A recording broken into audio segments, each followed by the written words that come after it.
মুসলিম এলাকা রক্ষা করার জন্য যে জিহাদ, এটা হলো জিহাদুদ দিফা। তাহলে একজন মুমিনকে এই 5 ধরনের শত্রুর বিরুদ্ধে সবসময় সংগ্রাম পরিচালনা করতে হয়, জিহাদ পরিচালনা করতে হয়। এই কারণে শয়তানের সাথে জিহাদ পরিচালনার আগে একজন ইমানদারকে, একজন মুমিনকে প্রথমে জিহাদ পরিচালনা করতে হয় নফসের বিরুদ্ধে। এলেম চর্চা করাটাই সবচেয়ে বড় জিহাদ।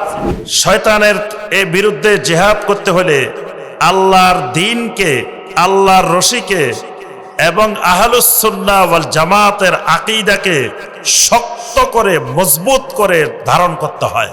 মানে একজন মুমিনকে সিরাতে মুস্তাকিমের উপরে চলতে গেলে, জান্নাত পেতে হইলে, আল্লাহ রাব্বুল আলামিনের নৈকট্য পেতে হলে অনেকগুলো বিষয়, অনেকগুলো শত্রু তাকে মোকাবেলা করে সামনের দিকে আগাইতে হয়।